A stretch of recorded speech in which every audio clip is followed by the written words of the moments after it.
Autoidentificação na superdotação. Será que isso existe? Será que isso é possível? Será que isso é real? A gente vai conversar um pouquinho sobre isso hoje.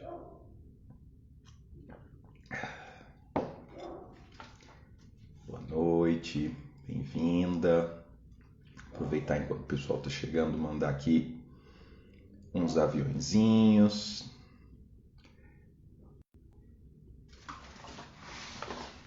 Prazer ter você por aqui.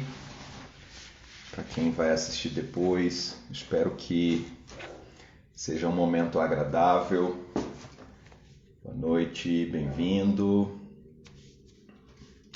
A gente vai dar um tempinho, o pessoal chegando, que aí a gente já inicia e vai dando continuidade. Bem-vindos e bem-vindas aí quem está chegando no perfil. Para quem está conhecendo o nosso trabalho, para quem já prestigia o nosso trabalho. O áudio tá bom? Tá tranquilo? Tá audível? Tá nítido? Se alguém puder dar só um sinalzinho aí, por favor. Bem-vindos, bem-vindas. A gente vai falar hoje sobre autoidentificação. Se isso é possível, se isso é real, se isso é concreto ou não. Deixa eu mandar mais uns aviõezinhos aqui. Eu não vou enrolar demais para começar não, tá, gente? É só porque depois que eu começar a falar, para quem está chegando agora vai ver que eu engato e vou embora. Perguntei, eu acho que ninguém me respondeu. O áudio tá bom para vocês? Tá nítido? Tá abafado? Tá compreensível? Vou molhar a garganta para começar então. Já tivemos 2 minutos de tolerância. Obrigado. Então vamos lá. De novo, boa noite, bem-vindo, bem-vinda. Valeu, agradeço a presença de vocês, já esse retorno aí de que as lives são boas. Eu espero que hoje seja mais uma live agradável para vocês. Agora, então, eu já vou engatar a primeira, segunda, terceira e vamos embora, porque o terreno é longo. Muito do que eu vou falar aqui, eu tenho já esse hábito e essa mania de ficar reforçando, porque eventualmente chegam pessoas novas no perfil, pessoas que nunca assistiram a live, não sabem às vezes qual é a nossa linha de abordagem de trabalho. Aqui trabalhamos com pessoas, aqui trabalhamos para a família, aqui trabalhamos com as teorias e as diversas teorias que vão tentar acolher e acalentar o coração. Não adianta a gente ficar focando demais em algumas partes tecnicistas, quando na maioria das vezes os nossos dilemas, nossos sofrimentos, nossas alegrias, nossas vivências, elas não são técnicas. Se a gente for falar para trabalho, beleza, mas a nossa vida não é só trabalho. Nossa vida não é só estudo. Então aqui no Vida SD a gente busca trazer a superdotação de uma maneira bem simples, bem prática, bem real, bem acessível, bem tranquila e sempre muito humana, tá? De novo, boa noite para quem está chegando aí. É sempre um prazer ter vocês por aqui. Então hoje a gente vai falar sobre a autoidentificação. E eu, como bom professor, pelo menos eu me considero um bom professor, eu acho que às vezes a gente precisa preparar o terreno, fazer algumas introduções, dar uma ajeitada para que qualquer pessoa tenha condição de compreender o que está sendo falado, né? O papel de um bom professor é tornar aquele conhecimento acessível, é tornar aquele conhecimento agradável, é tornar aquele conhecimento utilizável. Não de que eu seja o único aqui com conhecimento, né? Para quem já nos acompanha sabe que eu bato muito nessa tecla. Cada serzinho aqui, seja adulto, seja criança, seja adolescente, já tem uma vivência, tem uma experiência e sempre tem algo para compartilhar. Então, se vocês tiverem aí comentários, se vocês tiverem perguntas, se vocês quiserem fazer aí alguma participação, fiquem à vontade, tá? A gente, quando escuta falar, então, em identificação, normalmente o profissional que vem à área é um psicólogo ou uma psicóloga. A gente já está muito meio que num formato padronizado das nossas avaliações historicamente validadas, historicamente bem conceituadas, os famosos testes de QI. Então, qualquer pessoa que está chegando no universo da superdotação e já vai pensar, agora que eu fui ver, que eu estava batendo aqui no microfone, desculpa se der um ruído aí muito forte para vocês. A gente que já está há um pouquinho de tempo viajando aqui no universo da superdotação, é sempre questionado, é sempre perguntado pelas pessoas por onde começar. Quem é que identifica? Como é esse processo de avaliação? E a ideia hoje não é a gente falar das avaliações em si, mas eu vou precisar dar uma basezinha para vocês, para que vocês entendam o porquê da importância desse processo de autoavaliação, de autoidentificação, e já vou começar para vocês dando a resposta dessa live de hoje. Existe. Tá? Não só existe, como é talvez a mais validada, ou deveria ser a mais validada, porque ela está se tratando de uma análise de uma pessoa que passa 100% do tempo com você, que é você mesma.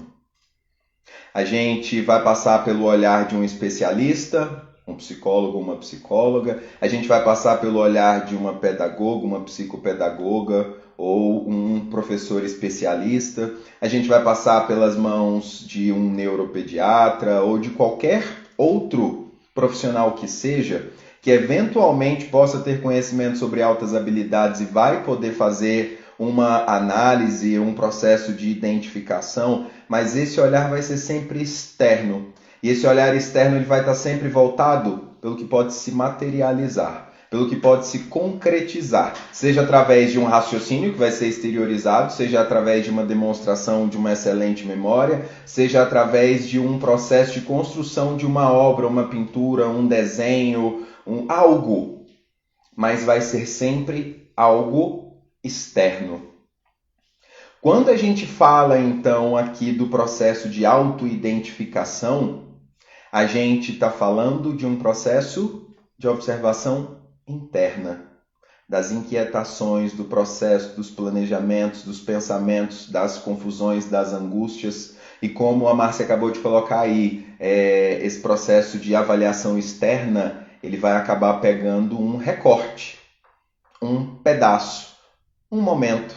A gente sabe que tem recortes que representam grande parte da nossa vida, mas existem determinadas características, ou quando a gente fala em superdotação, alguns comportamentos que eles podem estar mais presentes, mais manifestos, mais notáveis em determinados momentos, principalmente momentos esses quando sofrem a influência de fatores emocionais e ambientais, sejam eles motivadores ou desencorajadores.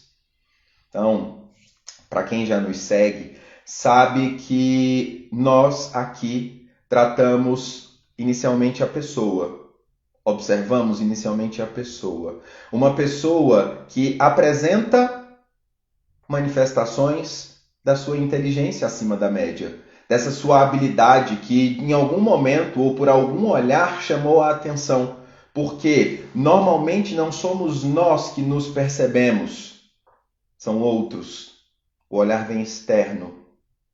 Mas, Chico, parece que está meio incoerente o que você está falando. Se o primeiro olhar diferenciado vem externo, por que a gente tem que parar e observar essa validação através do olhar interno? Porque a gente normalmente e usualmente mascara grande parte do que a gente quer mostrar, do que a gente pode mostrar, do que a gente deve mostrar, ou até se prepara para o que a gente quer mostrar. E se a gente for muito honesto e muito sincero no nosso processo de autoavaliação, a gente sabe na essência e na prática quem somos nós, o que a gente gosta, o que a gente faz. Só que a gente vai ter que voltar um pouquinho aí na linha do tempo. A gente vive em uma sociedade que, infelizmente, ela é pautada na dominação. É essa sociedade que é pautada na dominação, que é pautada em manter alguns privilégios e benefícios de poucos, e um trabalho braçal e repetitivo de muitos. Desde pequenininho, trata de massacrar a nossa autoestima, de invalidar a nossa autopercepção, de fazer com que a gente esteja o tempo inteiro olhando só para fora e se comparando com os demais, e fazendo com que os demais o tempo inteiro estejam nos comparando e se comparando com os resultados que são apresentados. Então, normalmente, quando rola a comparação, é pelo que eu faço ou pelo que eu não faço. É pelo meu rendimento ou pelo meu mau rendimento. E aí, Jana? Bonitinho? Também gosto. Representa para mim muito a resistência de sobreviver a momentos áridos, a momentos assim difíceis de seca. E às vezes pode ser uma seca emocional, às vezes pode ser uma seca de incentivo, de apoio. E às vezes, quando a gente percebe que o excesso pode trazer muito mais prejuízo, levar até a morte de uma plantinha tão resistente. Para quem está chegando aí, vocês vão perceber que eu sou o louco que vai e volta, que costura um monte de coisas, tá? Então, se eu de repente estiver seguindo uma linha de raciocínio, porque aqui não é aula, aqui é live. Se for aula, tem todo um planejamento, um roteirinho, vai tudo bonitinho. Live, como diz aí, ó, é ao vivo. Eu vou interagindo e vou falando, eu tenho um plano mental de sequência, mas às vezes na hora vem um exemplo, ou vem uma experiência, ou vem uma história, e aí eu vou mudar, eu vou e volto. Tá? Eu sou o cara mola, estica e volta. Mas beleza. Eu estava falando então, e apesar de eu falar isso constantemente, a gente passa um processo de invalidação de quem nós somos, do que nós sabemos, do que nós podemos, do que nós vivemos tão intenso, porque todo esse sistema que precisa, e aí repito, precisa manter a gente com uma baixa autoestima, manter a maior parte da população achando que não é bom o suficiente, que não é bom em nada e que é difícil alcançar aqueles padrões, aqueles parâmetros quase que inalcançáveis, que ficam fazendo com que a gente idealize muitas das vezes aquele objetivo que é quase impossível e que é para poucos. Aquela recompensa quase que imediata, com pouquíssimo esforço, porque quem domina sabe que qualquer pessoa que desenvolva a disciplina, a autoconfiança, a persistência, vai crescer, vai questionar, vai fazer com que muito do que está sendo feito não continue acontecendo. Deixa eu ver aqui o que a Adriana colocou. Tenho percebido na prática clínica que a negação, principalmente em relação aos filhos, pode ser compreendida como proteção social da compreensão da superdotação. E ainda colocou o super aí em caixa alta. E, Adriana, valido e concordo sim com as suas palavras, com essa sua confirmação clínica, que é também uma confirmação que eu tenho nos atendimentos, especialmente de adolescentes, que quando eles percebem que ser diferente em uma sociedade que enfatiza que temos que ser iguais, ou que temos que fazer o que todo mundo faz, ou como todo mundo faz, ou melhor, vou reformular a minha fala. Ela não enfatiza que a gente tem que fazer como todo mundo, mas que a gente tem que fazer como alguns que a sociedade elegeu como o padrão de perfeição, ou o padrão de sucesso, ou o padrão de beleza, faz com que tudo aquilo e todo aquele que seja diferente daquilo que é estereotipado como o perfeito, belo, bonito ou sucesso, se sinta mal, se sinta invalidado, se sinta incompetente, se sinta incapaz. Por quê? Gente, vamos fazer uma análise aqui bem simples. Qualquer abusador, ele vai atrás de pessoas frágeis e que não reagem. Parece que o sensor dele percebe o medo, a possibilidade de dominação. Se eu ensino para as pessoas autodefesa, ou mais atenção, ou a impor limites, os abusadores vão perdendo espaço. Porque eles lidam com as fragilidades e os medos de quem se sente inferior. Então, quando a gente pega uma sociedade que é altamente competitiva, que tem um estereótipo de bom, belo, bonito, ruim, sucesso ou insucesso, e rotula determinados comportamentos como adequados ou inadequados, e eu não estimulo esse processo de autoconhecimento, esse processo de autovalidação, esse processo de autoaceitação, eu estou mantendo essas pessoas com uma baixa autoestima e fazendo com que elas tentem o tempo inteiro se tornar o que muitas das vezes elas não são. Muitas das vezes nunca vão ser. Vou dar um exemplo simples. Imagina que de repente eu comecei a praticar atividade física. Vou começar a correr. E aí eu sou uma pessoa já altamente competitiva, sou uma pessoa que gosta muito do resultado, e aí eu começo a correr, tomo gosto, percebo que eu tenho uma certa facilidade, uma certa aptidão, e aí vou percebendo que meu tempo vai melhorando e se desenvolvendo rápido, e começo a me medir pelos outros. Então, com os outros eu já estou chegando na frente, eu já estou chegando bem, já estou ganhando algumas competições ainda não profissionais, mas eis que conheço um cara chamado Bolt, que até então, imagina que eu não o conhecia. Eu comecei a correr, sei lá, tem 1 ano. Apesar de ter uma boa aptidão, que é o que alguns chamam aí de dotação, que poderia se transformar num talento, ou alguns chamam de talento, porque alguns teóricos entendem que um talento é algo já nato, de nascença. Alguns falam aí em aptidão ou indicativos. Mas imagine que eu, apesar de ter apenas 1 ano treinando, consiga um bom desempenho comparado aos outros que não tinham essa característica, essa habilidade ou essa predisposição a se tornar um bom corredor. Mas quando eu conheço o Bolt, eu começo a me comparar com ele. E aí quando a gente fala em comparação, a gente tem... Boa noite, Roberta, bem-vinda. A gente tem 2 coisas que eu costumo falar que é o que mais acontece.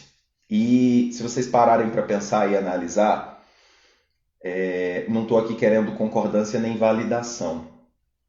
E é até importante ressaltar isso. Tudo que a gente traz aqui nessas lives, a gente traz relatos, traz experiências, traz teorias, traz a nossa visão. A gente nunca vai trazer verdade absoluta, que as verdades elas são relativas, dependem do ponto de vista, de visão e de experiência. Tá? Então, tira aí tudo que você achar que é proveitoso e vai trazer um benefício para você, para o seu filho, para a sua filha, e vamos seguir melhorando sempre um pouquinho. Então, voltando no exemplo que eu estava falando com relação ao comparativo, eu me comparando com o Bolt. Tem 2 coisas que podem acontecer e que mais comumente acontecem.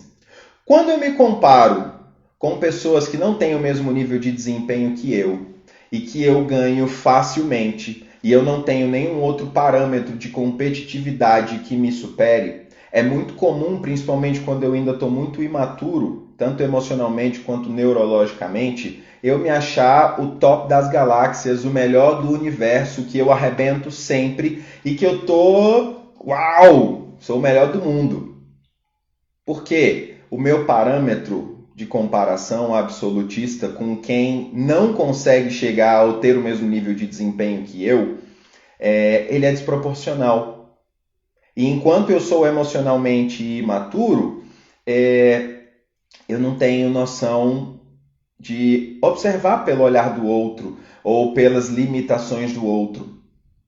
Agora, se eu me observo comparado a alguém que eu já coloquei ali na minha cabeça, de que eu jamais vou alcançar, eu me comparando agora com o Bolt, eu posso me achar um bosta, eu posso me achar um cara lento, eu posso me achar um cara incapaz. E quando eu saio desse universo de estar me comparando com quem eu julgava inferior, porque eu não entendo que existem diferentes potencialidades, porque pela minha criação e pela criação da grande maioria, a gente está o tempo inteiro competindo e o que importa é o ganhar. Não é o tempo, nem é o adversário, é ganhar. Inclusive, às vezes, pode até trapacear para ganhar, né? Mas quando eu começo agora a me comparar com uma pessoa que eu talvez nunca tenha aptidão ou disposição para ganhar, eu começo a me sentir incapaz e inferior. E aí o meu objeto de comparação já não vai ser meu desempenho, vai ser a minha derrota. Eu não entendo, repito, quando eu não estou emocionalmente bem e eu não tenho uma boa educação emocional, eu não tenho um bom amparo emocional, eu não entendo que eu, enquanto indivíduo, eu vou ter uma série de outros fatores que estão influenciando aquele meu desempenho, porque eu fui ensinado o tempo inteiro a comparar o resultado. E aí eu tenho um fator genético, eu tenho aí um fator alimentar, eu tenho um fator até de disciplina de treino. Que por mais que eu fizesse tudo igualzinho o Bolt, muito provavelmente eu nunca vá alcançar o padrão, o nível e o tempo que ele alcança. Agora partindo, por que ser tão importante esse processo então de auto-identificação ou de auto-validação?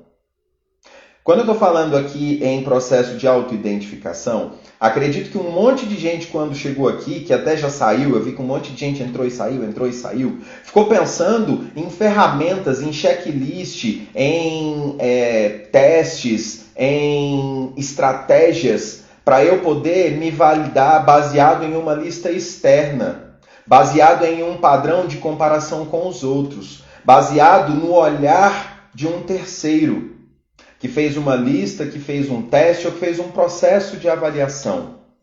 Se o seu objetivo era aqui encontrar algo nesse formato, sinto muito.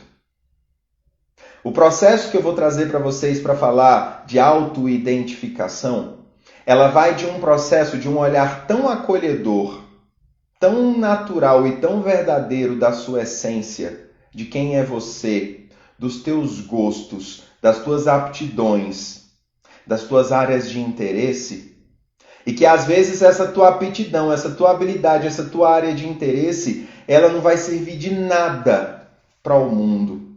Ela não vai servir de nada para esse mundo que a gente vive, ou para esse mundo que está pautado em resultados. Porque talvez o teu resultado não seja o melhor resultado que o mundo esperava, ou que o mundo aplaudiria, ou que o mundo reconheceria. Mas esse talvez possa ser o teu melhor resultado. Hoje nos meus stories, no meu perfil pessoal, eu postei uma foto de uma rã saltando atrás de seu alimento. Era uma libélula. A libélula estava a uma distância até bem considerável. Aí eu, enquanto biólogo, ainda digo que vocês têm que levar em conta uma coisa assim, muito importante. Quando a gente está falando de um ambiente natural, a gente tem vários outros fatores que influenciam. E eu que estou no momento predando, eu posso me tornar também uma presa. Então eu não posso sair aleatoriamente perseguindo qualquer coisa, que nem um maluco. Eu tenho que estar atento a isso tudo. E naquela filmagem, a rãzinha, ela, na realidade era uma perereca ou era uma rã? Eu vou deixar essa pergunta aí para vocês irem lá olhar. Depois me manda no DM. Não sei se vocês sabem a diferença. Quando ela preparou o salto para poder ir até a libélula, ali ela já tinha observado, ali ela já tinha calculado. Apesar dela não ter frequentado a escola, a gente está falando de conhecimento prático, eles trabalham e aprendem com tentativa e erro, então ela já sabia que ali ela tinha uma bela chance de alcançar, e quando ela saltou, foi exatamente no mesmo momento em que a libélula alçou o voo.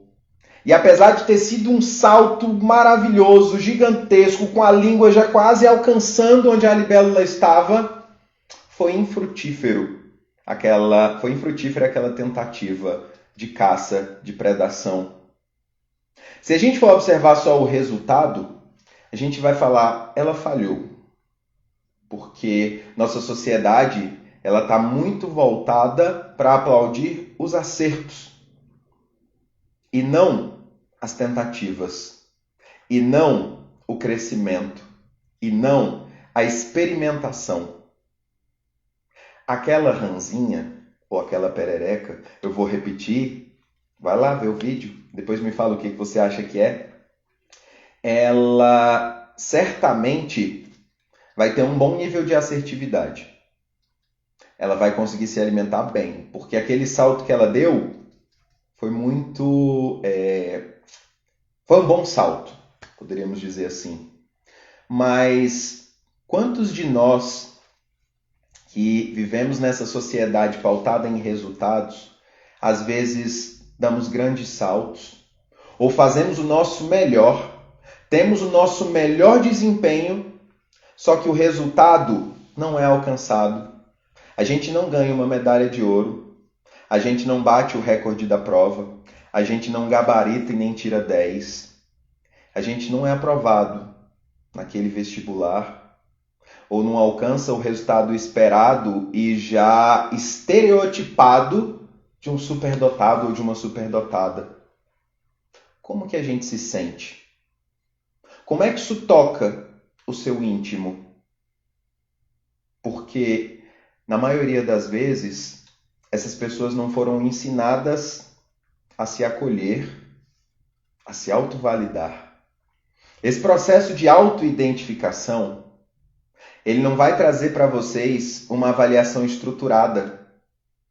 A autoidentificação, ela vai sim partir de um olhar comparativo externo, mas ela vai partir de uma validação interna.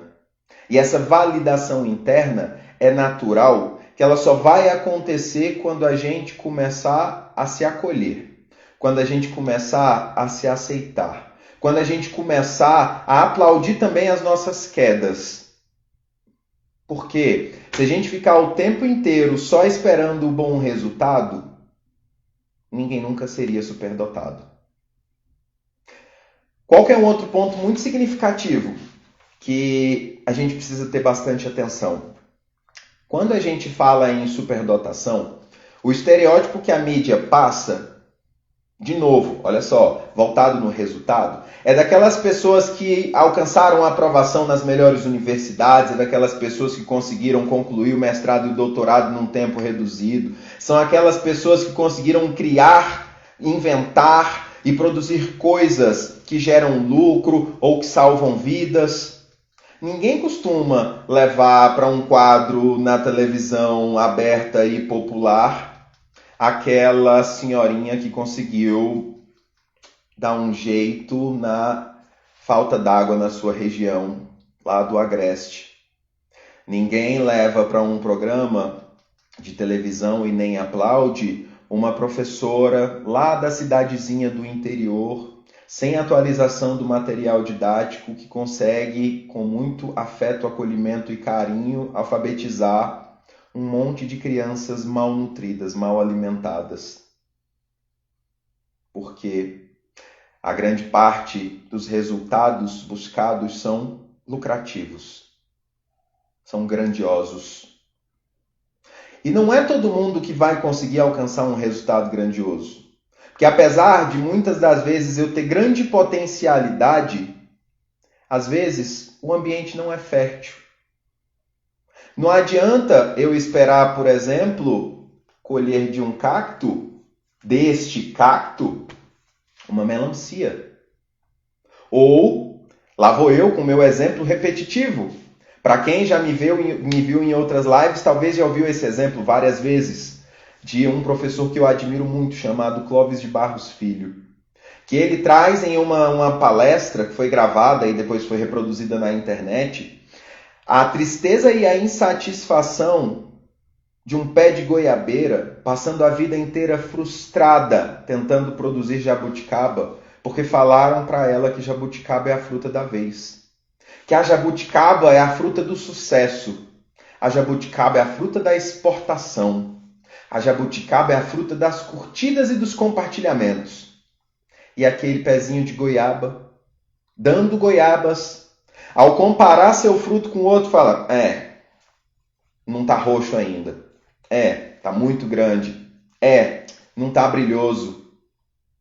E despreza seu produto, o seu fruto, porque está fazendo a comparação da maneira errada. Se essa é a minha essência, se esse é o meu fruto, qual é o melhor fruto que eu posso oferecer para o mundo? Talvez um monte de gente não goste de goiaba. E talvez você não tenha aplausos, talvez você não tenha validação, talvez você não tenha uma grande mídia. Mas as pessoas que apreciam, elas vão saborear seus frutos. As pessoas que precisam vão saborear seus frutos. E aí essa é uma das coisas que aqui no Vida a gente fica falando constantemente. A gente não está aqui para ganhar aplauso, apesar de eu gostar de aplauso, né? Eu já valido e já reconheço isso, eu gosto de palco, de plateia, mas o objetivo aqui não é esse. Apesar de eu gostar de produzir frutos, espalhar sementes, eu espero que essas sementinhas elas sirvam de estímulo para que pés de laranja, pés de limão, pés de manga, roseiras, cravos, arbustos, capins, cactos e qualquer outro tipo de planta, no caso aí de habilidades, possam crescer, possam se desenvolver, possam chegar ao seu ápice de desenvolvimento e produzir o que ela nasceu para produzir. Eu acredito, e aí sou eu, que cada um de nós tem algo que pode contribuir.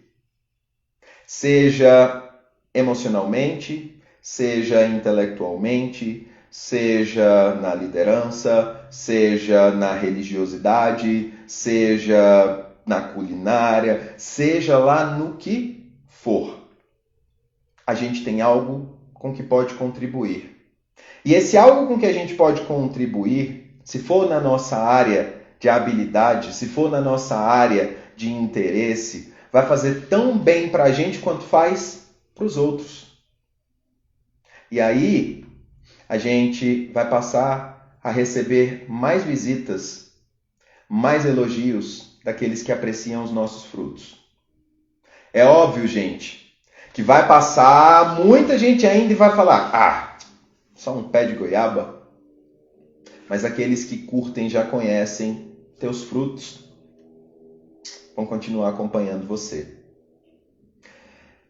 É interessante e é importante a gente pensar que esse processo de autoidentificação, que não vai passar pelas ferramentas formais e nem, repito, e nem ter que passar pela validação do olhar externo, vai ser fácil. Repito, muitas das vezes esse processo de autoidentificação, que não vai ter um checklist ou uma receita de bolo ou um formato padrão, vai ser fácil e nem vai sofrer a autenticação e a validação de olhares externos. Eu não estou falando aqui que a gente tem que se enganar, nem que a gente tenha que se iludir, mas a gente precisa se conhecer e se validar. Só que, como já colocaram aí nos comentários, a gente vive como somos seres sociais, a gente vive interagindo com outras criaturas, e para essa interação social, a gente precisa de uma aceitação, a gente precisa de um pertencimento, a gente precisa de uma validação. Mas Chico, tá ficando incoerente, cara, o que você fala. Você fala que esse processo de autoidentificação nas minhas essências, nas minhas qualidades, nas minhas habilidades, vai ser difícil porque eu não vou ter uma listinha pronta. Talvez eu não passe pelo processo de validação de terceiros, de quem está de fora.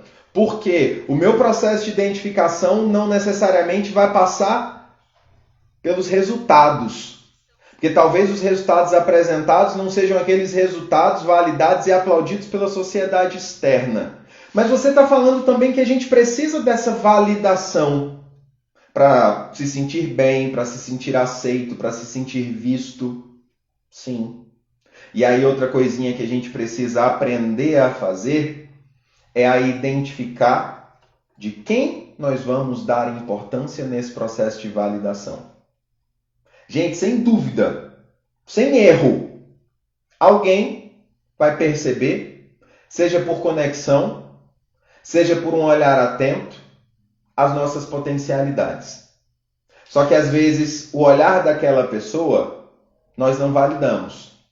Porque a gente tem o hábito e a mania de validar só o olhar de um especialista ou o olhar de uma pessoa que tem vários olhares. Olha que profundo isso. A gente tem a mania de validar as falas, as observações ou as avaliações de quem a gente, aos nossos olhos, enxerga como maior, como superior, como mais capaz. E aí vocês vão perceber que o buraco é muito mais profundo do que dava para imaginar. Porque a gente, desde pequenininho, está crescendo numa sociedade que está o tempo inteiro trabalhando em cima dessa diferenciação de superior e de inferior. Está o tempo inteiro trabalhando com a ideia de dominação, fazendo a gente se sentir sumiu a palavra, incompetente, insuficiente, se invalidando. Historicamente, aplaudindo aqueles que têm plateia, aqueles que têm muitas vozes. Por mais que o que ele esteja falando, que ela esteja falando, não sirva para você. Só que como serve para a maioria, a gente fica pensando que é a gente que está errado. Nossa, todo mundo gosta de, pizza com ketchup. Nossa, eu odeio pizza com ketchup. Para mim, pizza tem que ser com azeite. Imagine que você é a única criatura do mundo que gosta de pizza com azeite. Eu acho que vai ter mais gente porque quando eu ia na pizzaria menino, a primeira coisa que colocavam na mesa junto com a pizza era uma lata de azeite. Era lata ainda. Mas eu nunca curti. Mas quando a gente passa por esse processo de comparação com uma grande maioria e que essa grande maioria a gente não entendeu ou não percebeu ou não falaram pra gente que eles podem sim ter uma linha de pensamento igual e que eu ter uma linha de pensamento diferente não pode me invalidar, não deve me invalidar e que ninguém é melhor ou pior por isso, as coisas seriam muito mais fáceis. Mas se a gente vive numa sociedade dominadora e eu vendo uma ideia do que a maioria aceita e eu trabalho em você, que você pensar diferente, ser diferente, agir diferente ou gostar diferente está errado, você não vai ficar falando para os outros. Você não vai tentar contagiar os outros. A não ser aquelas criaturinhas que já tem dentro delas a sementinha da mudança, a sementinha da liderança, a sementinha do contagiar. Aí esses falam. Esses gritam. E é natural que esses aí chamam atenção negativa na escola. Porque esses aí questionam. Esses aí argumentam. Essas aí confrontam. Essas aí querem mudança. Por que que todo mundo tenha que gostar disso? Eu não gosto. E se a gente não trabalha nessas criaturinhas, elas vão se tornar adultas, assim como a maioria de nós, se invalidando, se achando insuficientes, se achando inadequadas e se achando erradas. Porque elas são diferentes. Você já pararam para pensar nisso? Sim. Acredito que seja Fernanda, Ferdinanda, Fermina. Vocês viram que eu sou meio pentelho, né, na criatividade. Mas enfim, dão trabalho.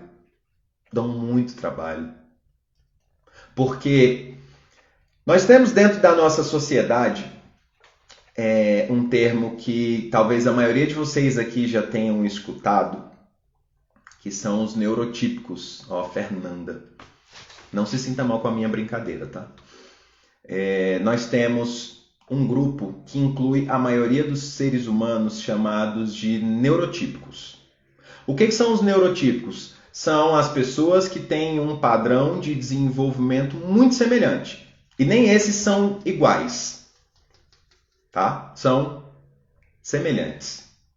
Tem muito mais semelhanças do que diferenças. Então a forma de funcionar, de pensar, de agir, de decidir é tudo muito parecido.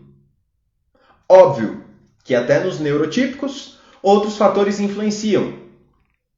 Vivências, religião, experiências, incentivo, encorajamento, desencorajamento. E apesar de terem mecanismos neurológicos semelhantes de funcionamento, são também diferentes. Só que os mecanismos neurológicos de funcionamento são muito parecidos. Até nessa ideia aí do pensamento de boiada, tá? E não estou falando aqui de política. Quando eu falo pensamento de boiada, dentro do conceito da biologia, a gente está falando em indivíduos que vivem em bando e por questão de proteção biológica, a gente age sem pensar, repetindo o movimento do outro. Porque se nós somos presas e alguém avistou um predador e está correndo para um lado, vai ser mais seguro eu correr para o mesmo lado do que correr para o outro. Então, esse processamento neurológico de manada, de boiada, ele é um instinto protetivo, tá? Só que dentro da espécie humana, nós temos os chamados neuroatípicos, ou neurodivergentes, ou talvez... vou fazer aqui um neologismo, neurodiferentes. Fica bem fácil de todo mundo entender. São mecanismos de neurológico diferentes da grande maioria, diferentes dos neurotípicos. E os neuroatípicos, eles também tendem a ser agrupados, reunidos, unidos em grupos. Por quê? Nós, seres humanos, adoramos agrupar. Nós, seres humanos, adoramos organizar ali em grupinhos, porque parece que fica mais fácil. Só que essa ideia de organizar em grupinhos gera um grande problema, que é um rótulo de identificação. Então, quando eu reúno por semelhanças, a maioria das pessoas entendem que é igualdade. E não é igualdade, é semelhança. Percebem a diferença? Então, dentro do grupo dos neuroatípicos, nós também temos semelhanças. Só que são semelhanças que também têm muitas diferenças. Naturalmente, muitas diferenças, muitos mecanismos diferentes de funcionamento. E aí agora, quando a gente está falando, comparando neuroatípico de neurotípico, aí que a gente tem mais diferenças ainda. Só que não ensinam isso pra gente na escola. Ensinam pra gente que todo mundo é igual, que para você ser bom você tem que tirar 10 em tudo, que para você ser bom você vai ter que passar naquele vestibular entre as 5 primeiras colocações, que para você ser bom você tem que passar no vestibular logo que você termina o ensino médio, que para você ser bom ou inteligente você tem que passar em medicina, em direito ou numa federal, que para você ser bom você tem que aos 23 anos já ter alcançado o sucesso e já ter um salário de pelo menos 5 dígitos, que para você ser boa, você vai ter que superar todos os homens, porque você é uma criatura superior. E dentro desses comparativos, e aí tem várias questões de gêneros, tem várias questões de raças, por mais que na biologia a gente não tenha raça entre os seres humanos, mas na questão social e cultural a gente usa essa terminologia de raças. Dentro de religiões ou dentro de agrupamentos, a gente tem sim esses mecanismos de validação, de aceitação, de pertencimento. Porque na base biológica nós somos seres sociais de boiada, de manada, de repetição. Tá? Mas quando a gente pega essas criaturinhas aí neurodivergentes ou neuroatípicas, elas vêm com um mecanismo diferente, e esse mecanismo diferente pode ser o princípio de uma nova mudança, de um novo olhar, de uma nova percepção. Porque a maioria dos neurotípicos não vai ter essa sagacidade de pensar diferente. E o processo de invalidação do pensar diferente é muito mais intenso. Já o neuroatípico, enquanto a gente está falando principalmente aí da superdotação, eles têm uma capacidade cognitiva, intelectiva, de interação de ideias, de pensamentos, muito maior do que a média. E a chance deles produzirem algo novo, a chance deles fazerem conexões, ou de armazenarem um grande número de informações é muito maior do que os demais. Só que dentro de um processo de invalidação de ser diferente, eles não compartilham. Elas não põem para fora. Elas não mostram. E aí com isso, não serão seguidas, não serão copiadas, não serão repetidas. Porque a nossa sociedade, ela não está focada em incentivar as individualidades. Ela não está focada em aplaudir as singularidades. Ela está focada num modelo lucrativo que se aplique à grande maioria. Seja na escola, seja no mercado de trabalho, seja nos anos eleitorais. Se eu tenho uma galera que vai apenas repetir o que foi ordenado, o que foi mostrado, o que foi ensinado, como é que eu tenho algo diferente? Vocês entendem por que eu sou tão apaixonado por adolescente, especialmente adolescente neurodivergente? A adolescência, ela tem a potência do questionamento. A adolescência, ela traz a potência da experimentação. A adolescência, ela traz a potência da irreverência, do questionamento, da argumentação. E quando a gente pega dentro dessa potência, dessa energia, dessa potencialidade de fazer diferente, uma galerinha neuroatípica com maiores potencialidades, e maiores potencialidades não quer dizer maiores resultados, eu preciso encorajar esse processo de autovalidação. Por isso é tão importante esse processo de autoconhecimento. Consequentemente, autoconhecimento com autoaceitação, com autovalidação. Por isso é importante esse processo de auto-identificação. A gente valida muito, e é importante, sim, a gente validar um profissional. Porque, afinal de contas, ela estudou anos, se especializou, leu muito, escreveu muito, pesquisou muito. Só que ela não conhece mais de você do que você, nem pode, nem deve e nem vai. Se você não juntar todo esse conhecimento externo, toda essa visão externa com o seu olhar interno, você nunca vai perceber que tipo de frutos você dá. Você nunca vai querer distribuir seus frutos, porque você vai achar que eles não são tão saborosos quanto das árvores vizinhas. ou tão nutritivos quanto aqueles alimentos produzidos pela indústria e pela linha de produção, que é onde a maioria das pessoas se encaixam. Então esse processo, gente, de autoidentificação, ele é um processo íntimo, de autoacolhimento, de autovalidação, de autodesenvolvimento. E quanto mais você for percebendo quem é você, qual é a tua essência e que tipo de frutos você pode produzir, mais você vai se cercar de pessoas que valorizam teus frutos. Vai ouvir reclamações, vai ouvir apontamentos, vai sofrer injustiças, vai, porque infelizmente o mundo não é perfeito. Ele é triste, ele é cruel, ele é invejoso.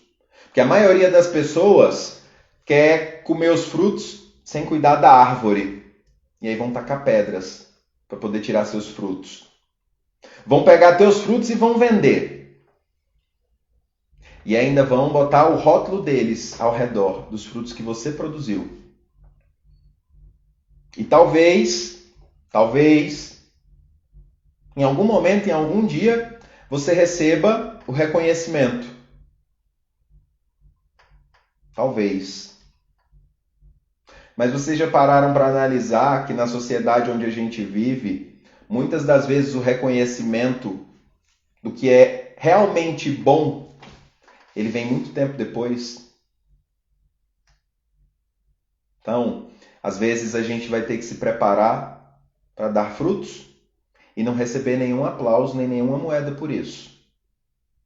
Se você se conhecer, se você se validar e se você souber que está oferecendo para o mundo o teu melhor, esse sentimento de satisfação da sua produtividade, ele já acaba sendo suficiente. Mas se você não sabe para que você veio, ou a que você veio, ou o que você vai produzir, você vai viver frustrado, esperando a validação, o aplauso e o reconhecimento dos outros. Tá?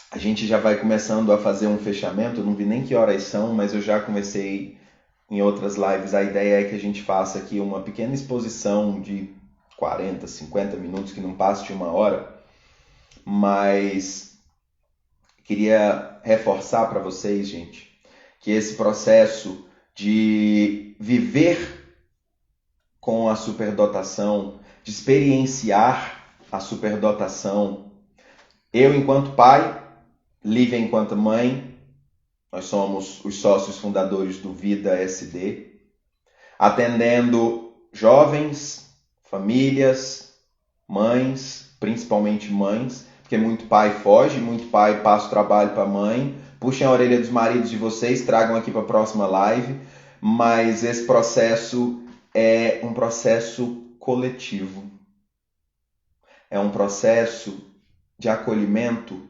mútuo, é um processo de crescimento conjunto.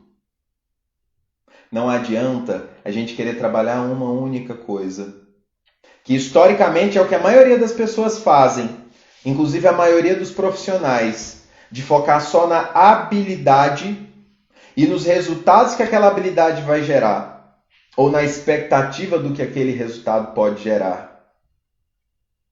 Mas aqui no Vida SD, a gente constantemente traz para vocês a necessidade e a importância da gente olhar a integralidade do ser.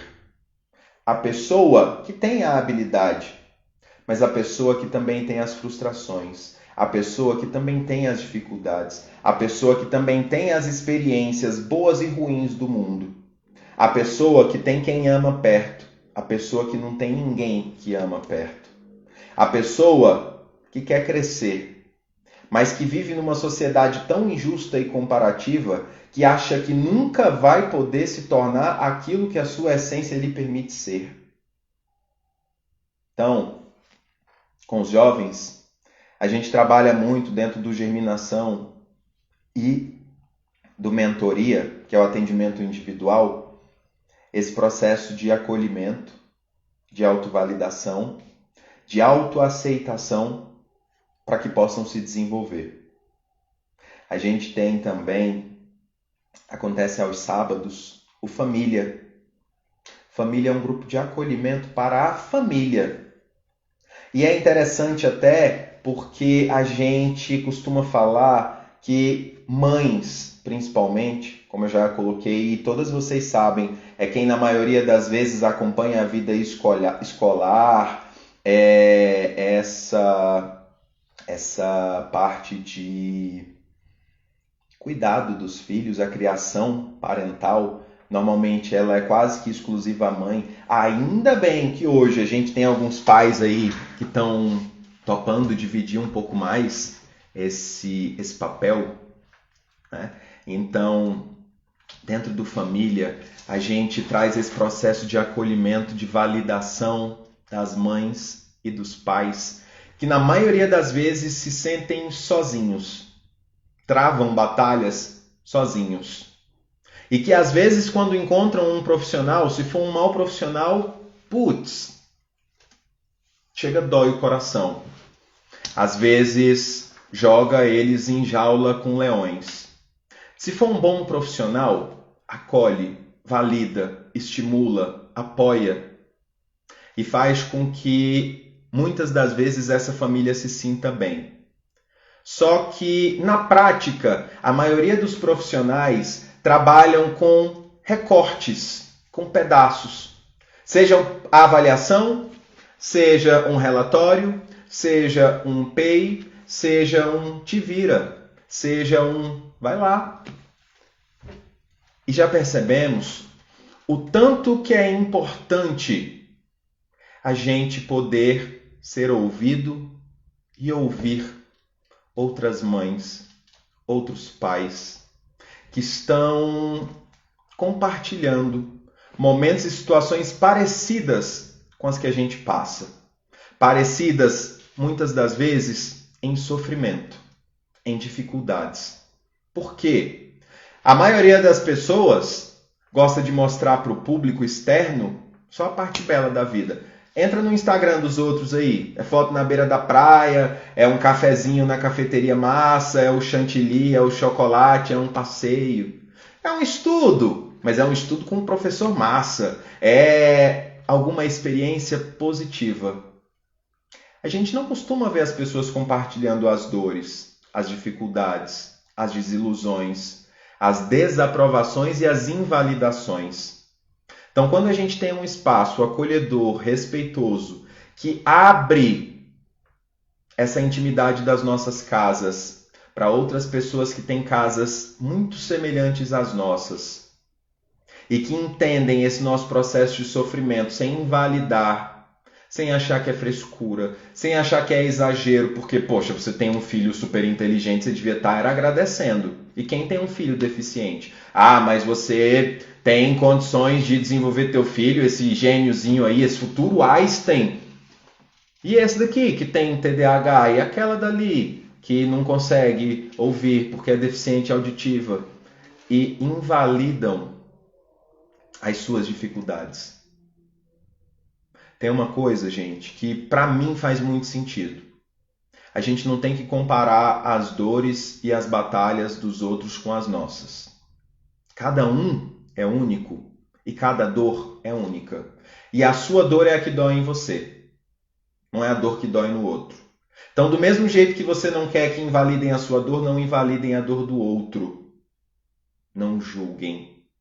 Não diminuam. Quando uma pessoa bonita falar que sofre porque é bonita, não seja você o primeiro a falar: ah, para de exagero, tem tanta pessoa feia por aí. Você não sabe qual é o sofrimento dessa pessoa. Ela sabe. Na sua visão e interpretação, pode parecer fútil, pode parecer besteira, pode parecer frescura, mas é a dor que ela está passando, é o sofrimento que ela passa. Óbvio que eu não posso comparar o meu sofrimento com o sofrimento de uma sociedade. Eu não posso comparar o meu sofrimento com o sofrimento de uma outra pessoa. Mas eu posso acolher, eu posso validar, Eu posso falar, olha, eu não passo pelo que você passa, porque eu sou feio. Mas me fala, o que você sente? Por que você acha que a sua beleza te prejudica?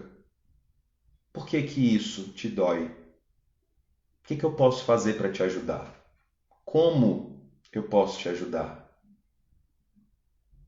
Percebam que esse processo de acolhimento e de validação é, às vezes, só o que aquela pessoa precisava. E é isso que a gente tenta fazer aqui no Vida SD. Tentar mostrar para você que você é a melhor pessoa para saber onde dói. Você é a melhor pessoa para saber qual vai ser o remédio. Mas que você possa saber que a gente está aqui com você. Tá? Se vocês quiserem saber um pouquinho mais sobre os nossos trabalhos, dá um confere no Instagram. Se você acha que qualquer coisa do que a gente produza ou compartilha aqui pode fazer bem para alguém, manda um aviãozinho, manda um direct, marca na postagem. Às vezes a gente guarda o que é bom para a gente com medo de acabar. Vocês já ouviram falar no ditado farinha pouca, meu pirão primeiro? Isso é um ditado de uma sociedade egoísta e competitiva. Mas e se eu falar para vocês que o amor, ele cresce? Quanto mais a gente dá, quanto mais a gente compartilha, quanto mais a gente espalha. Porque o amor é uma semente que pode crescer em qualquer terreno. Seja árido, seja pedregoso, seja úmido, seja encharcado. Então, espalha também as suas sementinhas de amor. Bom, foi maravilhoso ter vocês aqui. Agradeço do fundo do meu coração a presença de cada um de vocês aqui. Para quem chegou depois, volta aí no começo da live. Teve muita coisa interessante. Como sempre, um vai e vem, porque eu faço costuras, eu vou e volto. Vou para um lado, vou para o outro. Falo às vezes o que pensava e o que não pensava, mas eu espero que de alguma maneira vocês percebam que a gente está aqui lidando com vidas reais, com pessoas reais, tentando apresentar vivências reais e que isso de alguma forma faça você sair daqui melhor do que quando você chegou, tá bom? Então, até uma próxima live. Se tudo der certo, próxima sexta-feira, esperamos vocês por aqui. Beijo grande no coração de vocês e até a próxima.